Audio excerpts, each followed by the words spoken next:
Good morning, everybody. It is Wednesday. It is 10 o'clock. It's time for our weekly webinar. The topic for our financial focus is going to be 2025 year-end planning. I'm going to talk about some deadlines, and I'm going to talk about some things that you should be paying attention to in preparation for the year-end 2025. And we'll discuss that at about the 30-minute mark. So I want to remind you to, if you haven't already, to hit the subscribe, like, and notification buttons so that you're always up to date when we release new videos or we have new things coming up. Okay, here we go. We're going to go right into the Slott Report. So I'm going to share my screen here with you. And the first thing we're going to talk about is the confirmation of the effective date of the mandatory Roth catch-up rule. So you might remember that recent legislation made a change to the catch-up rule for certain highly compensated individuals in a retirement plan, and those catch-up contributions have to be made in the Roth option of the retirement plans. But it's really difficult for these plans to make these changes. So things were put off, but now we have the final regulation that says when these plans must make this available for these mandatory Roth catch-up contributions. So here we go. We're going to discuss this. This is from our friend Ian Berger. And Ian writes, in final regulations issued on September 15th, 2025, the IRS confirmed that company retirement plans must comply with the Secure 2.0 Act's mandatory Roth catch-up rule as of January 1st, 2026. I have to tell you, I think this is going to be a big lift for a lot of plans. But the rule requires highly paid employees who wish to make catch-up contributions to have them made as Roth contributions. A high-paid employee is someone who earned more than $145,000 this year as indexed. That means adjusted for inflation going forward in W-2 wages from his or her current employer in the prior year. The IRS regulations confirm that the rule doesn't apply to individuals like the self-employed who don't have prior year W-2 wages, but instead have earned income. The Roth catch-up rule is the first mandatory Roth provision ever added to the tax code. It applies to employees in 401k, 403bs, and governmental 457 plans. It does not apply to non-governmental 457b plans, which do not even allow Roth contributions, or to simple IRA plans, which do allow them. The Roth mandate applies to both regular catch-up contributions for employees who turn age 50 or over for 2025 up to $7,500, and to the new super catch-up for employees who turn ages 60, 61, 62, or 63 during the year. For 2025, that catch-up contribution, instead of being $7,500, is $11,250. So big update last week. The rule was originally effective for planned fiscal year starting on or after January 1st, 2024. The fiscal year for most plans is January 1st to December 31st. However, in response to a flood of complaints by plan record keepers, the IRS delayed the effective date 2 years. In the final rules, the IRS opted not to extend the rule any longer. So plans must implement the new rule effective for fiscal years beginning in 2026, January 1st, 2026. For most plans. The IRS did extend the effective date of its final regulations interpreting the new law until January 1st, 2027. The IRS's decision to delay the effective date of its regulations has led some to conclude that the plans don't have to comply with the law itself until 2027. That is incorrect. Plans do have to comply with the Roth catch-up law starting in 2026. It's just that during 2026, plans have more leeway in how they apply the law and don't necessarily have to follow the IRS's guidance. The final rules make some technical administrative changes to the proposed rules that were sought by 401k administrators, but on the big ticket items, the IRS stuck to its guns. For example, it kept the rule that plans that don't offer Roth 401k contributions cannot allow high-paid employees to make any catch-up contributions, pre-tax or Roth. Also, the IRS shot down the suggestion that plans should be able to make Roth catch-ups mandatory for all employees as a way of easing administration of the new rule. So again, this is going to be a big lift for the 401k plans to adhere to this requirement. So here's our mailbag. So we're going into the Slott mailbag now. Payment of the first RMD and the once per year rule today's Slott Report mailbag. So these are letters that come into the Slott group, and Ian Berger is answering this group this week.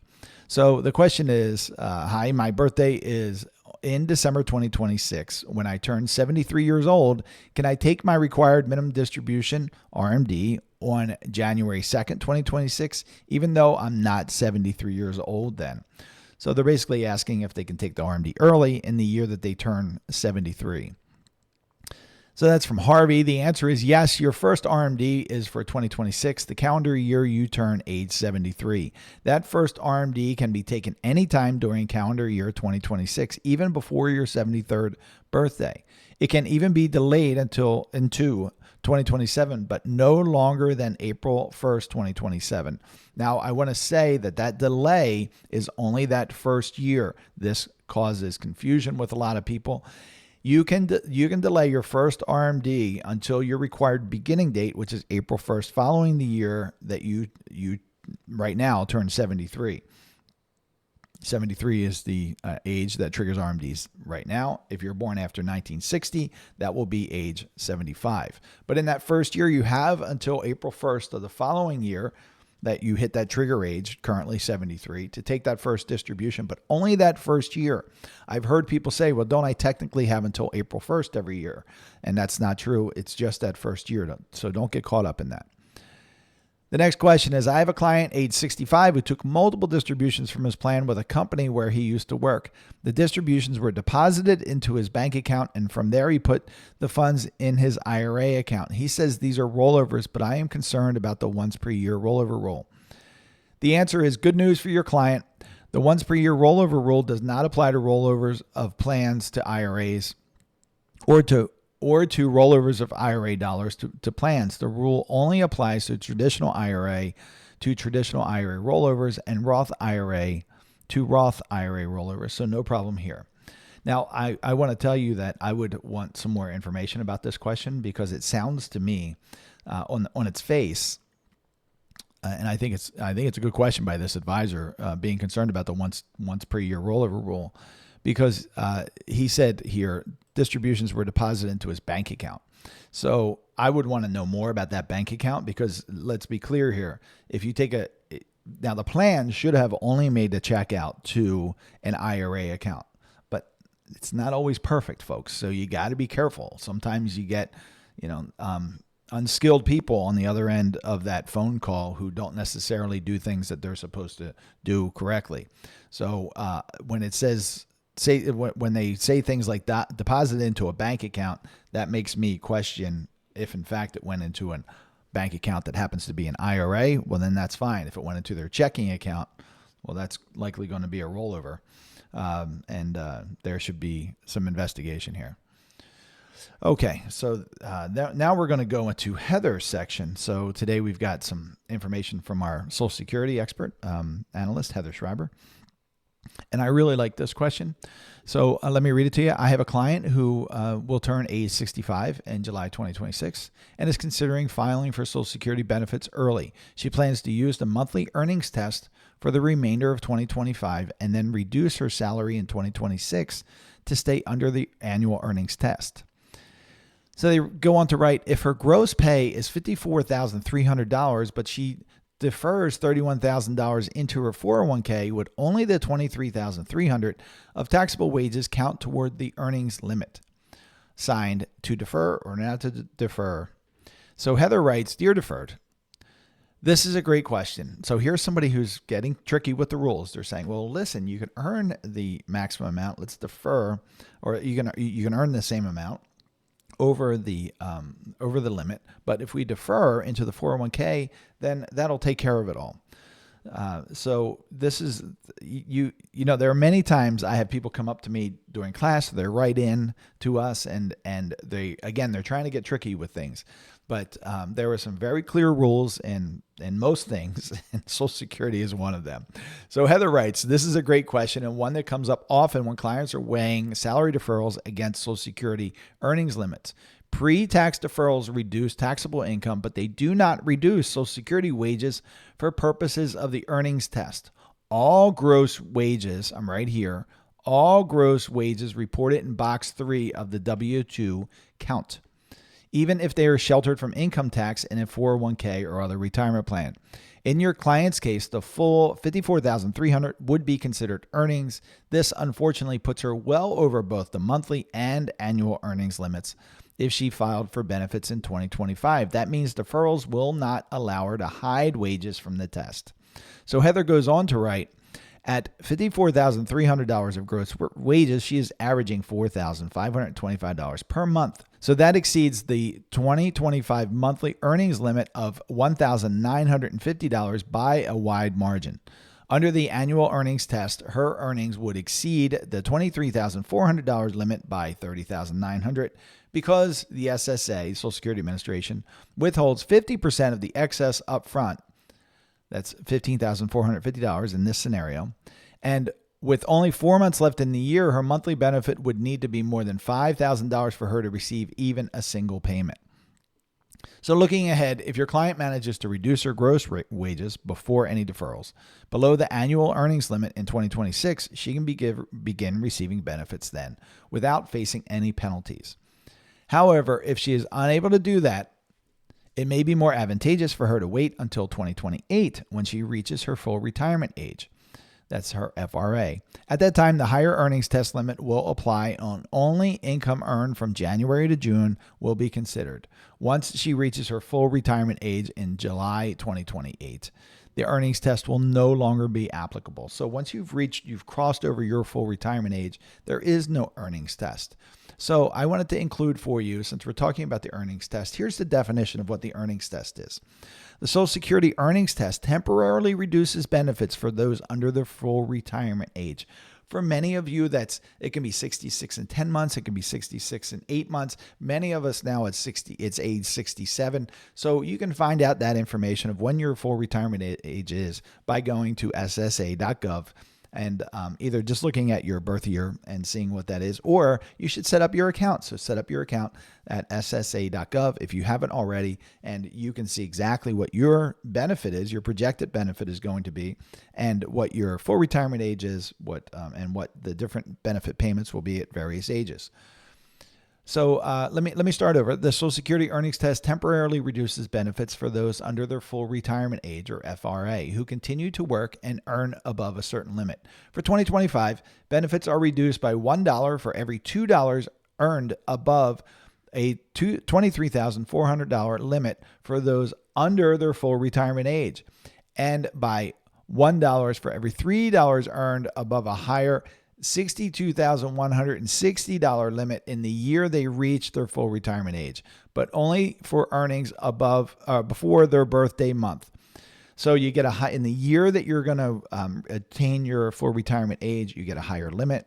You get a different factor that's calculated. And again, all that disappears after you actually cross your full retirement age, their birth month. These benefits are not lost. These withheld benefits are not lost and are added back to the monthly benefit amount once the person reaches their full retirement age. So more good information from Heather, and we appreciate that. So that just goes to show you these things, as I often say, are complicated, and I'm very, very thankful that we have Heather with us. Okay, so let's talk about the markets. So this is our Chief Investment Officer, Lydia, put this together for us. And this includes information as of the close of business on Friday, September 19th. So big gains in the stock market. The S&P 500, the NASDAQ, and the Dow Jones indices all finished the week at all-time highs. Despite strong markets, however, concerns around inflation and unemployment data remain. So we've got, these headwinds, and, surprisingly, even today, I'm looking at the screen. I just glanced over at the TV in my office, and the broad markets are up. The gold prices reached record highs, signaling continued inflation concerns. So gold tends to rise when we have inflation concerns. The Federal Reserve, as many of you probably already know, cut interest rates by 0.25%, or you might even hear that as 25 basis points, but 25 basis points means 0.25%. The first time since December 2024, they lowered the Fed funds lending rate to between 4% and 4.25%. The markets already have priced in 2 additional rate cuts before year end.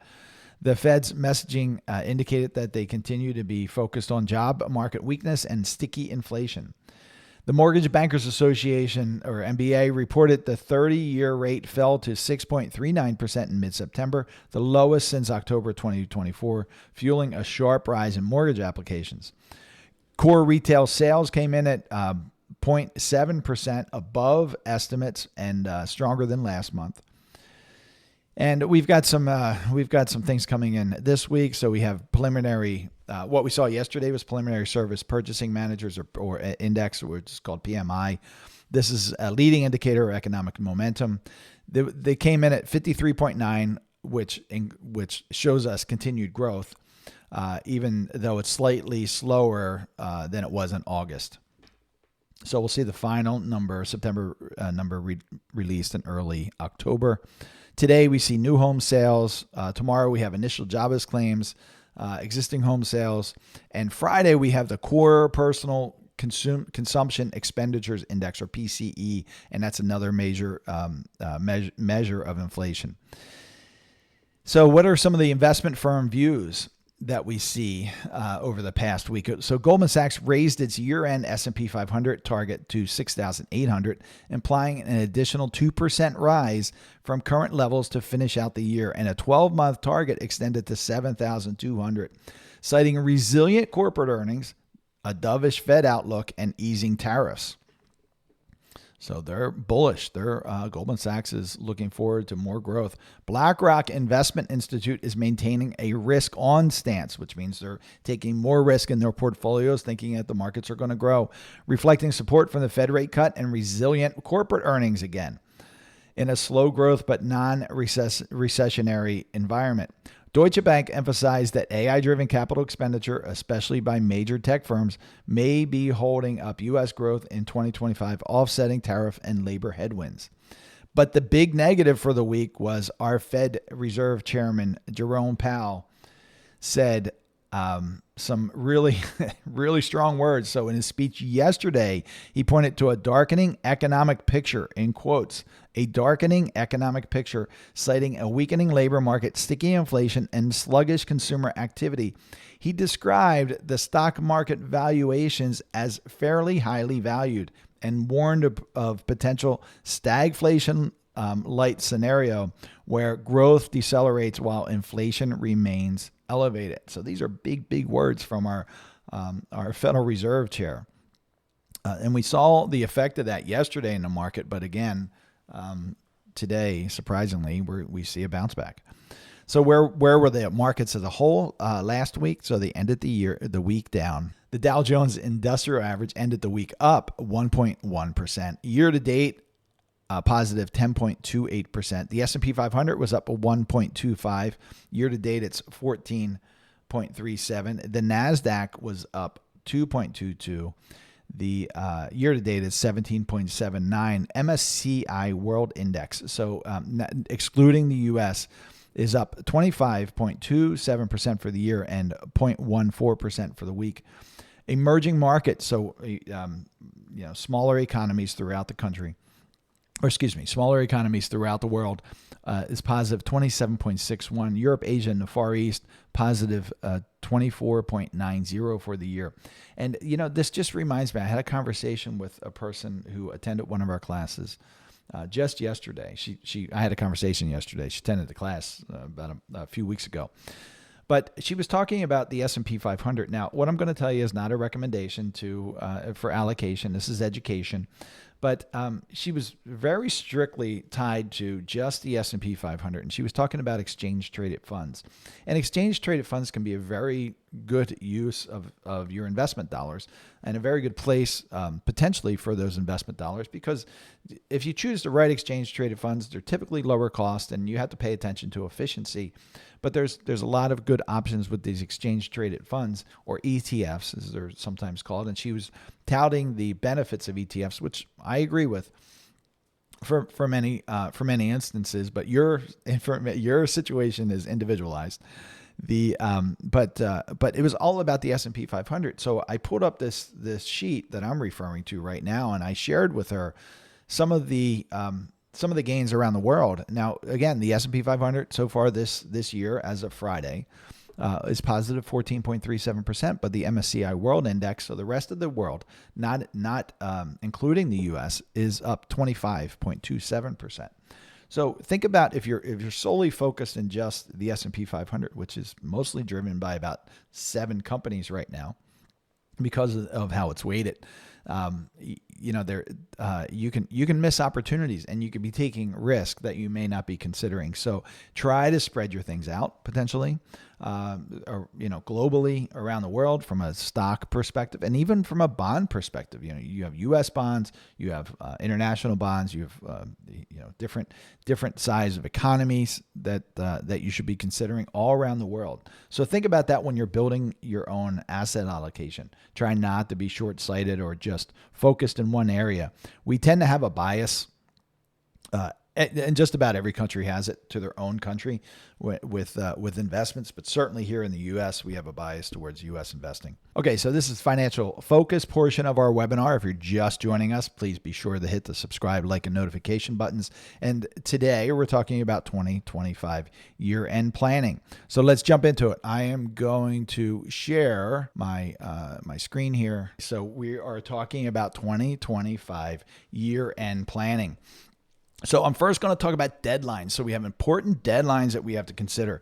The first, and I kind of listed these in chronological order, so you know what to pay attention to first. So our deadlines are first October 15th of 2025. So this is obviously coming up pretty quickly. Here we are today, September 24th, 2025. So you have a little bit of time, and that's correcting 2024 IRA contributions. So you have the opportunity for up until October 15th of 2025 to remove or recharacterize any excess contributions or unwanted contributions into your traditional IRAs or Roth IRAs, plus any attributable gain and loss associated with that. But that must be done by October 15th of 2025. You also have another deadline, October 15th of 2025, but only if on extension, if you want to make 2024 SEP IRA contributions. So a SEP IRA is typically for small business owners, and many times they're for, maybe 1 or 2 employees, and they're typically family or very, very close individuals. But SEP IRA contributions, if you have an extension and for your 2024 tax return, then you may be able to make contributions still into your SEP IRA. So that's not the same with traditional IRAs, whether or your own personal IRAs, whether they be traditional or Roth IRAs. Those contributions have to be made by the typical tax filing deadline, which is usually April 15th, unless that date falls on a Saturday, Sunday, or holiday. So that's October 15th in the deadlines. Then we have required minimum distributions. So this one's a little more broad. So by December 31st of 2025, now we're hitting those year-end deadlines, you must take your required minimum distributions. And you have to take those if you have attained the age of 73 years or older. There is an option, I just talked about this on the full webinar portion, to wait until April 1st of the year following the year that you attain your age 73 currently. But you, not a lot of people want to do that, right? So if you wait until April 1st of the year following the year you attain age 73, then you have to take 2 distributions in that same year, because you only have the opportunity to delay until April 1st of the year after you attain age 73 for that RMD one time, right? So I can't wait again until April 1st of the following year, the next year when I'm 74 years old. It doesn't continue that way. I hope that makes sense. So traditional IRAs, you have a required beginning date, and once you turn 73 years old currently, you have to take your required minimum distributions. And if you don't, you're subject to a 25% penalty on what you should have taken. That penalty can be reduced to 10% if it's corrected timely. But don't mess around with the penalties, because you've got to You just don't want to have to deal with it. Now, many times this penalty is waived, but it's not a given, and there's a lot of work to do to get that penalty, not applied. So that's IRAs. So traditional IRAs and traditional. Now, when you see the word traditional, that really means think non-Roth IRAs. And there's a reason I'm saying that. But traditional IRAs, traditional 401ks also. So you can't aggregate IRAs and 401ks. So make sure that you're not falling down that trap. So if you have $1 million, let's just say, between your IRAs and your 401ks, you can't just pull them all together and say, I'm going to take my RMD out of the total $1 million that I have completely, the total amount between my IRAs and 401ks, and take that distribution. You have to calculate them separately, separate IRAs and 401ks. But there's some certain rules with 401ks. There's this still working exception. So if you're still working, you're past age 73 and you're still working, then you may be able to avoid taking that RMD. And you must still be employed by the current employer in that retirement plan. So if you work for ABC company, you have to still be in the ABC plan. And in that ABC plan, then you may be able to delay taking those required minimum distributions. Any previous 401ks or IRAs, you still have to take your RMDs. It only applies to the plan where you're working.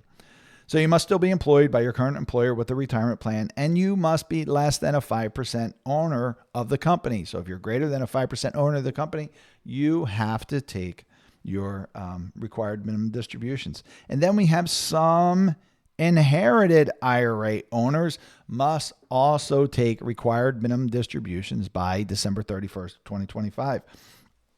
So some eligible designated beneficiaries don't have to take distributions, but if you're non-eligible designated beneficiary, it's likely you have to take required minimum distributions. And because once the RMDs begin for the account owner, they must continue. So what do I mean by eligible designated beneficiary or non-eligible designated beneficiary? Here are eligible designated beneficiaries. Number one is a surviving spouse. The account owner's spouse who inherits the account. Pretty clear. That is an eligible designated beneficiary, and if set up correctly, that person would not have to take required minimum distributions. A minor child, a child who is under the age of 21, as defined by the IRS for this purpose, regardless of their state law age of majority. Disabled individual. Oh, I missed that. That's two. Then we have a disabled individual, an individual who meets the IRS definition of disability. The chronically ill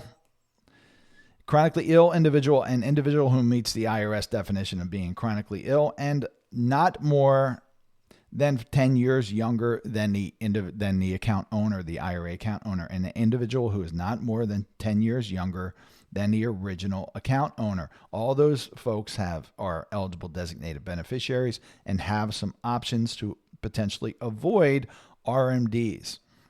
But if you don't fit into those categories, non-eligible designated beneficiaries, you may have to take RMDs from these inherited IRAs. Another December 31st deadline is qualified charitable distributions. So qualified charitable distributions, that's when you take funds from your traditional IRA and you send them directly to a charity. You cannot be in receipt of those funds at all. You send them directly to a charity, and there's no tax event there as long as it's a qualified charity under the IRS regulations. You must be at least 70 and a half years old. It's not the year that you turn 70 and a half. You must have crossed your 70 and a half birthday. So start celebrating those half birthdays. But any qualified charitable distribution must be done by December 31st, 2025. And a big one for us, of course, is Roth conversions. So Roth conversions must be done by December 31st, 2025. And you see this asterisk here.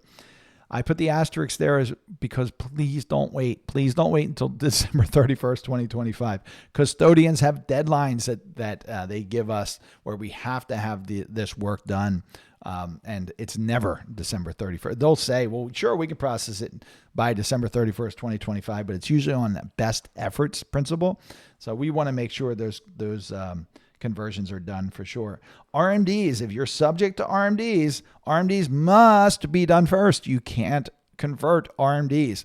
So if you're doing Roth conversions and you're over 73 years old, currently, you have to take those RMDs before you do conversions.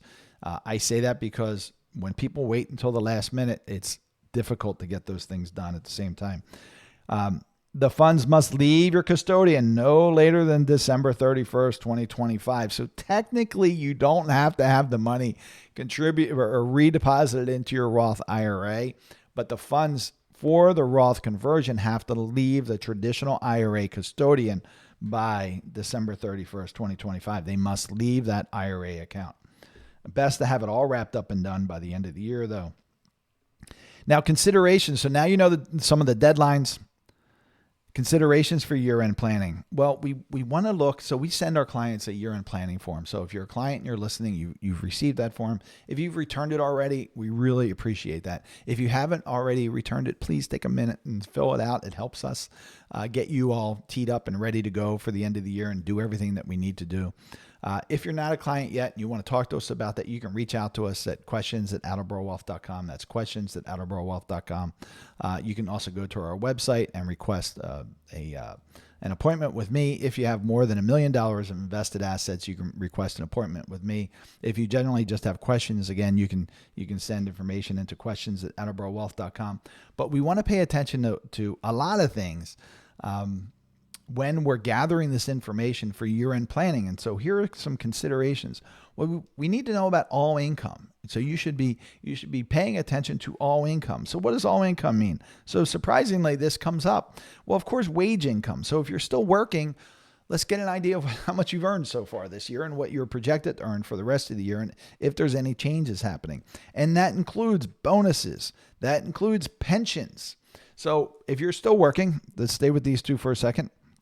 You might have a year-end bonus. So hopefully by now you know what that's going to look like potentially for the end of the year. Let's get an idea. And if you're working on this yourself, do a calculation of what that might be, because there are things you might want to take advantage of by the end of the year, like Roth conversions, but you need to understand what kind of income you're working with so that you can decide what tax rate you're going to pay on those Roth conversions.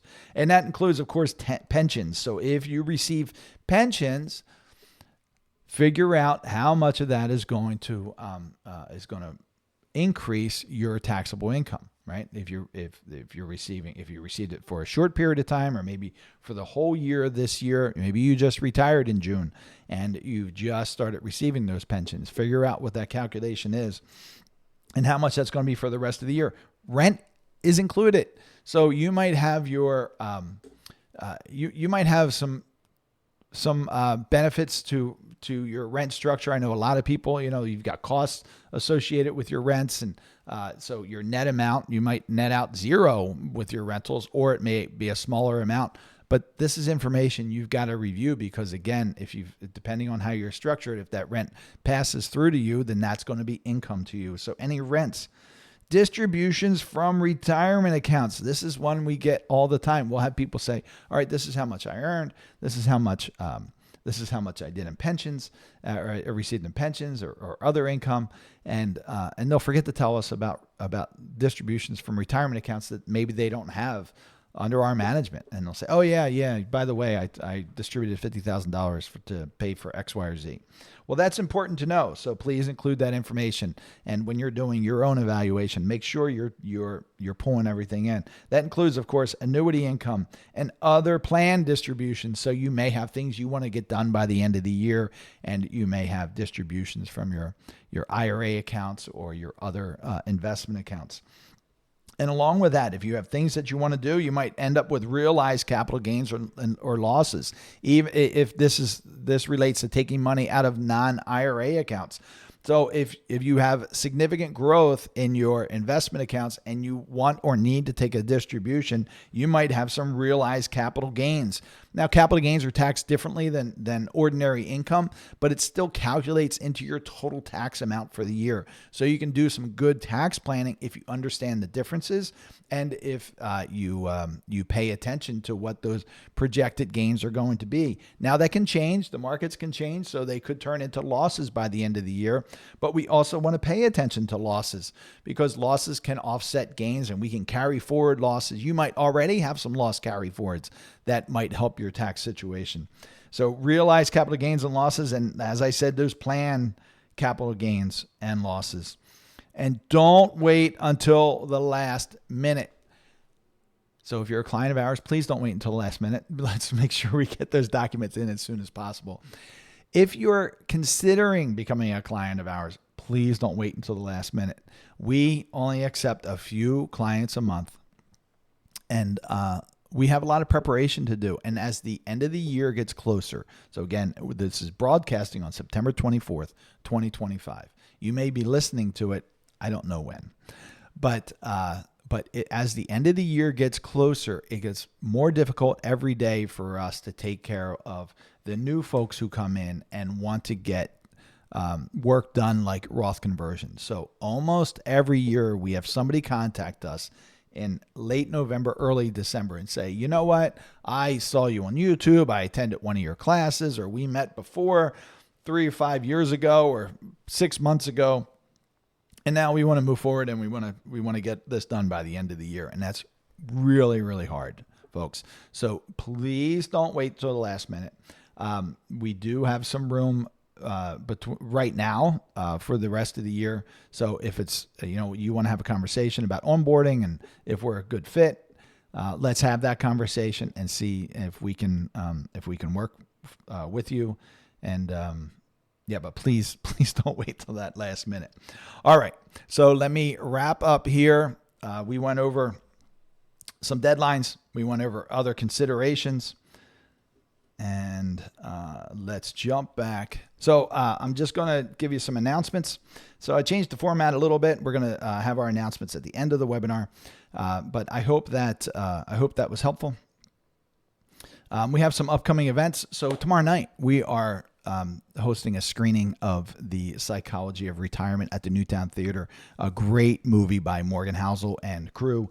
And we still have some seats available. I think we have about 185, 190 people who have responded or registered.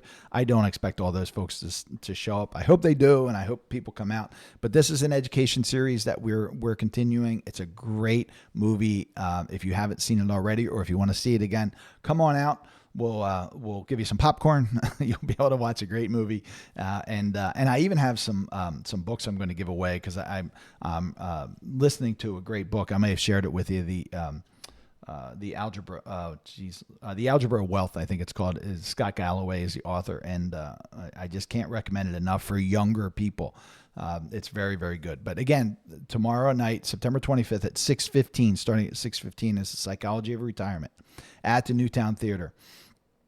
We've got a tentative class in November, and I'll give you the final dates next week when I see you. So that's going to be in November at the Mercer County Community College. This is another encore event. So we had over 65 some people on a wait list for our last class. We tried to host some of those people on Zoom live during the class, and then we decided to see if we could schedule another live class. So we've got that for the middle of November it is. So keep an eye out for that if you'd like to attend that live. Jerry has a question. What are my thoughts on buffered ETFs? I have a lot of thoughts on buffered ETFs, Jerry. So we use buffered ETFs in our portfolios. I think they can be a good addition to the portfolios in the right place for the right person. But I'm happy to talk about that more offline if you'd like to have a question about specifically for you. So we've been using buffered ETFs probably 18 months or more now. And a buffered ETFs, folks, for those of you who don't know, it's an exchange traded fund that offers some downside protection based on different conditions in the market, and they can vary widely. But we've talked about those specifically on different webinars. And if you're clients and you want to hear about more about how we use buffered ETFs, you can watch the video with Lydia, our Chief Investment Officer, that we had a few weeks ago. And that's available to you only clients. That's a private link that you have in an email that was sent out to you a couple weeks ago. All right. Seeing no other questions, I hope this information was helpful today. I apologize for the clunking around a little bit because my little gadget wasn't changing scenes, but we'll work on that hopefully for next week. And everything else worked well. Sound and video looks good. And I hope you all have a great week. Take care.